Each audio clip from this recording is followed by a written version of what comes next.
আসসালামু আলাইকুম দর্শক, সবার শুরুতেই আমি আপনাদেরকে একটা ছোট্ট ভিডিও দেখাই। ভিডিওটা একটু দেখেন, মনোযোগ দিয়ে শুনবেন।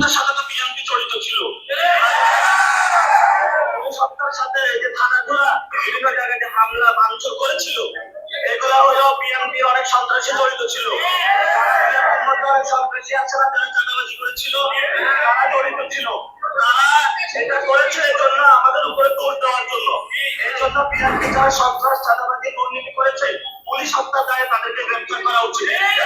ঠাকুর ঘরে কেড়ে আমি কলা খাই না, নাসিরউদ্দিন পাটোয়ারি।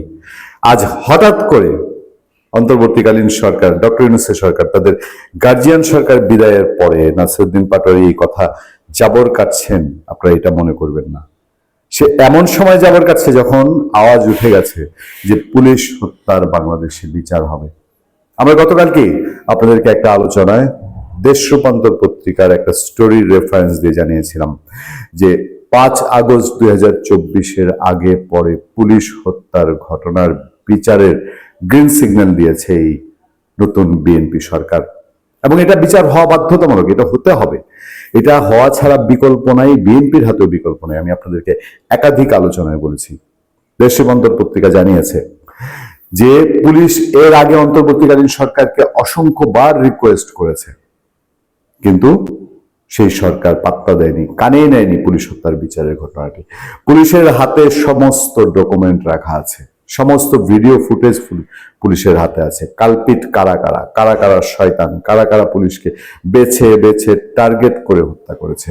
নাসিরউদ্দিন পাটোয়ারির কি এতেই পিলে চমকে উঠেছে? নাসিরউদ্দিন পাটোয়ারির এতেই কি মস্তিষ্কে বিভ্রাট শুরু হয়েছে? কলজায় কাঁপন ধরেছে যে আরে পুলিশ হত্যার বিচার হলে তো রক্ষা নেই।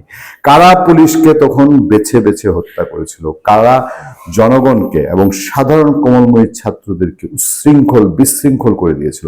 কারা ছাত্রদেরকে ড্রাগ দিয়ে মানসিকভাবে দানব বানিয়ে তুলেছিল? কারা স্নাইপার এনেছিল?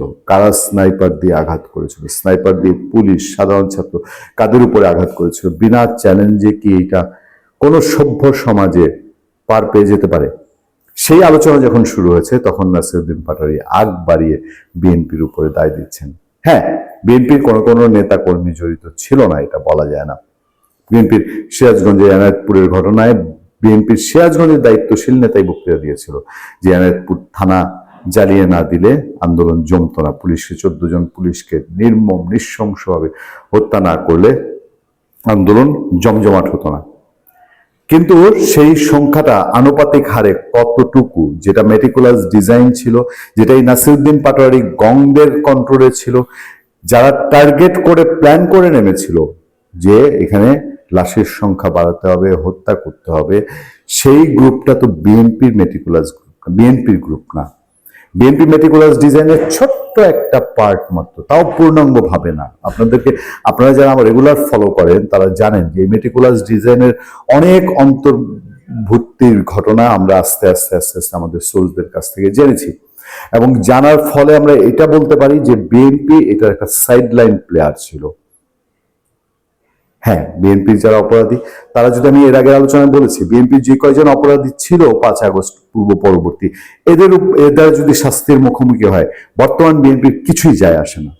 বর্তমান বিএনপির কোনো ক্ষতিও হবে না, বরঞ্চ লাভের লাভ হবে। বাংলাদেশে একটা ঐতিহাসিক বিচারের সাক্ষী এবং উদ্যোক্তা হবে বিএনপি। সেই জন্যই কি নাসিরউদ্দিন পাটোয়ারিদের এখন মাথা খারাপ অবস্থা? নাসিরউদ্দিন পাটোয়ারিরা এখন আবোল তাবোল প্রলাপ বকতে শুরু করেছে, এবং আগে থেকেই দোষটা বিএনপির উপরে ঘুরিয়ে দিয়ে নিজেরা বুঝাতে চাচ্ছে যে কলাটা কিন্তু আমি খাই নাই ভাই।